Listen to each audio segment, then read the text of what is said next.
ना करने से क्या खतरा होता है? गुनाह बढ़ता है। ज़कात इस्लाम के 5 अरकान में से एक है, इसे छोड़ना बड़ा गुनाह है।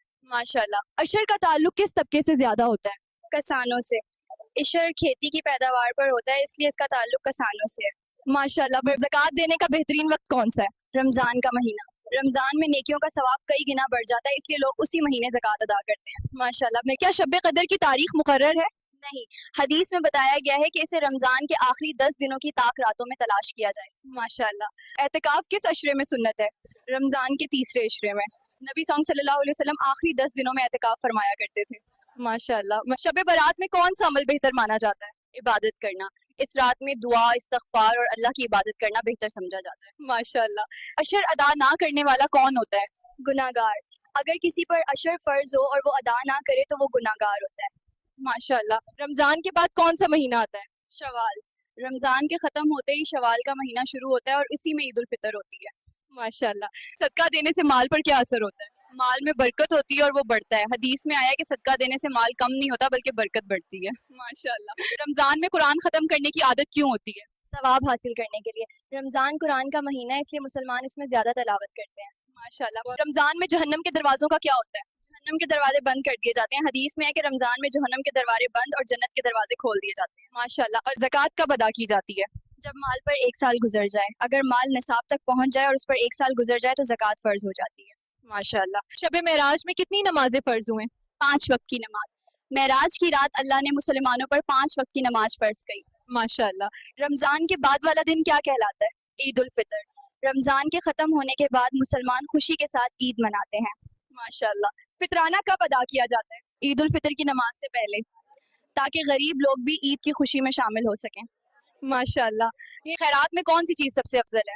अपनी पसंदीदा चीज़ देना। कुरान में आया है कि जब तक अपनी पसंदीदा चीज़ खर्च ना करो तब तक नेकी हासिल नहीं होगी। माशाल्लाह। कुरान के मुताबिक ज़कात किन लोगों को दी जा सकती है? कुरान में बताए गए 8 तरह के लोगों को। सूरह तौबा आयत 60 में अल्लाह ने ज़कात के 8 हकदार बयान किए हैं। माशाल्लाह। ज़कात का सबसे पहला हकदार कौन होता है?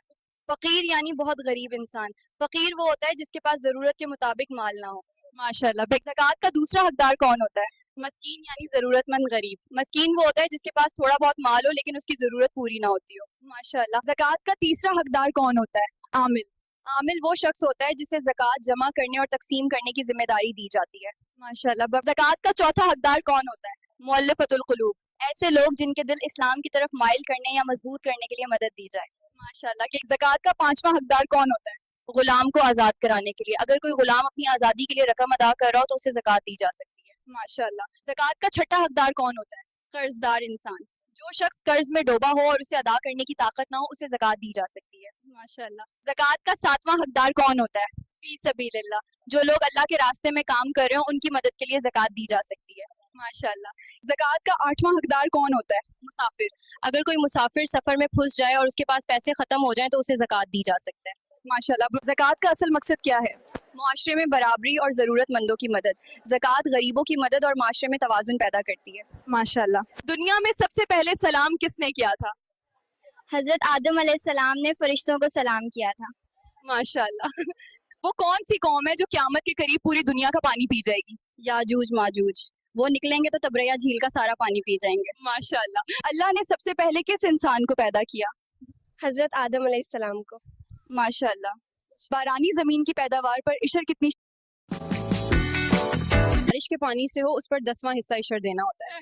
माशाल्लाह। औरत को सबसे ज्यादा किस बात का ख्याल रखना चाहिए? अपनी नमाज और अच्छे अखलाक का। माशाल्लाह। कौन सा अमल गुनाहों को मिटा देता है? सच्ची तौबा और इस्तिग़फार। माशाल्लाह। क्या तीसरे इशरे में ज्यादा कुरान पढ़ना चाहिए?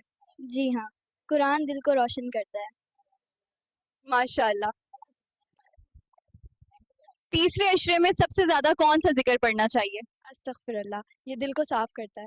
माशाल्लाह। क्या ये उशरा आखिरत की तैयारी का मौका है? जी हाँ, कब्र से पहले अपना हिसाब कर लेना अक्लमंदी है। माशाल्लाह। क्या इस अशरे में दुआ ज्यादा कबूल होती है? जी हाँ, खास तौर पर आजिज़ी के साथ की गई दुआ। टूटा हुआ दिल अल्लाह को सबसे ज्यादा प्यारा है। माशाल्लाह। क्या रोजा ज़हन को सुकून देता है?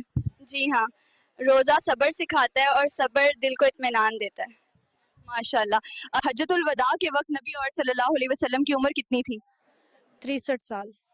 اسی سال آپ کا وصال ہوا. ماشاءاللہ. کیا لا الہ الا اللہ پر موت آئے تو جنت کی امید ہے؟ جی ہاں، اگر ایمان کے ساتھ ہو تو. حدیث میں اس کی بڑی فضیلت آئی ہے. ماشاءاللہ. جنت میں جانے والے آخری شخص کو کیا ملے گا؟ دنیا سے 10 گنا بڑی جنت، حدیث میں اس کا ذکر آیا ہے.